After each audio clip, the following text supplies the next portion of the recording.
સુષ્ઠુ ભાષિતમ સુભાષિતમ અર્થાત જે સારી રીતે કહેવાયેલું છે તે સુભાષિત છે. સંસ્કૃતમાં આવા સુભાષિતોનો અખૂટ ખજાનો છે. સાહિત્યકારોની માન્યતા છે કે પૃથ્વીવ્યામ ત્રીણી રત્નાની જલમ અનનમ સુભાષિતમ અર્થાત પૃથ્વી ઉપર 3 રત્નો છે, જળ, અન્ન અને સુભાષિત. માનવીય જીવન માટે જેમ જળ અને અન્ન અનિવાર્ય છે તેવી જ રીતે સુભાષિત પણ અનિવાર્ય છે.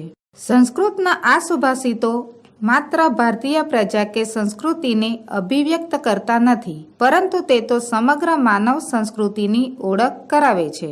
પરિણામે તે સ્થળ અને કાળના બંધન વગર માનવ માત્રના જીવનને માર્ગદર્શન આપે છે. અહીં માનવ જીવનમાં મૂલ્યોની સ્થાપના કરવાનો ઉપક્રમ હોય છે. વ્યક્તિના ચારિત્ર્ય ઘડતર માટે મિત્રની જેમ તે સહાયક બને છે.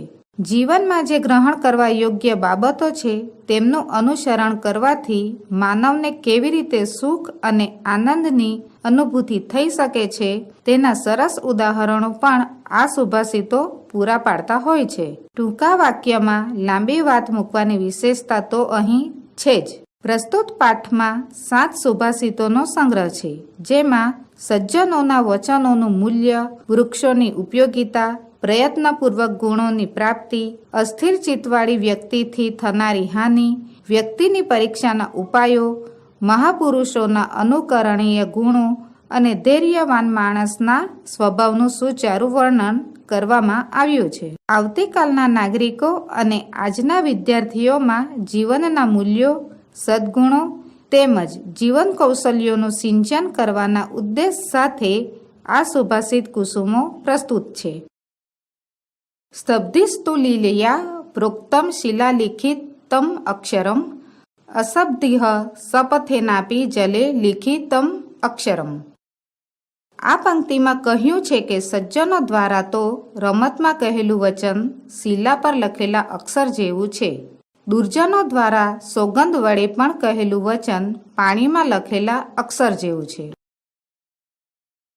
સેવિતવ્યો મહાવૃક્ષઃ ફલ છાયા સમન્વિતઃ યદિ દેવાત્વ ફલમ નાસ્તિ છાયા કેન નિવાર્યતે.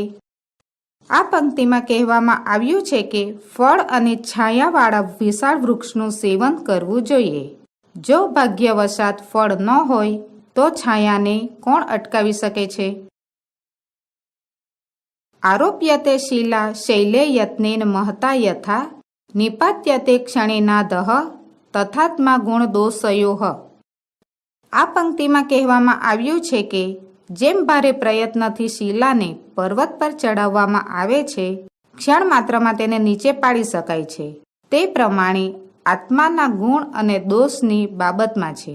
ગુણમાં ઉપર ઉઠતા મુશ્કેલી પડે છે, પણ દોષમાં નીચે પડતા વાર લાગતી નથી.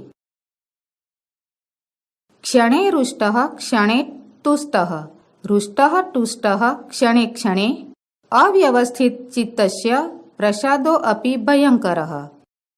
આ પંક્તિમાં કહ્યું છે કે એક ક્ષણમાં રોષે ભરાતા અને એક ક્ષણમાં સંતુષ્ટ થનારા, આમ ક્ષણમાં રોષે ભરાતા અને એક ક્ષણમાં સંતુષ્ટ થનારા અવ્યવસ્થિત ચિત્તવાળાની કૃપા પણ ભયંકર હોય છે. યથા ચતુર્ભિઃ કનકમ પરીક્ષ્યતે નિઘર્ષણ છેદન તાપ તાડનેહ તથા ચતુર્ભિઃ પુરુષઃ પરીક્ષયતે શ્રુતેન શીલેન ગુણેન કર્મણા.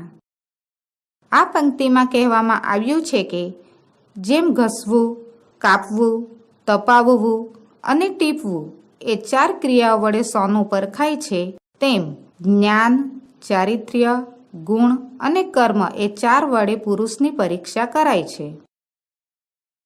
આપત્સુ રામઃ સમરેષુ ભીમઃ દાનેષુ કર્ણશ્ચ નયેષુ કૃષ્ણઃ ભીષ્મઃ પ્રતિજ્ઞા પરિપાલનેષુ વિક્રાંત કાર્યેષુ ભવજ્જયનેયઃ.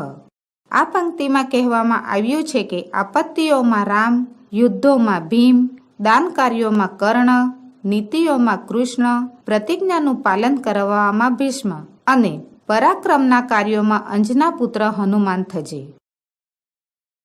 પ્રારંભ તે ન ખલુ વિઘ્ન ભયેન નીચેહ પ્રારભ્ય વિઘ્ન વિહિતાઃ વીરમંતી મધ્યઃ વિઘ્નેઃ પુનઃ પુનરપી પ્રતિહન્યમાનાઃ પ્રારભ્ય ચૌતમજના ન પરિત્યજંતી.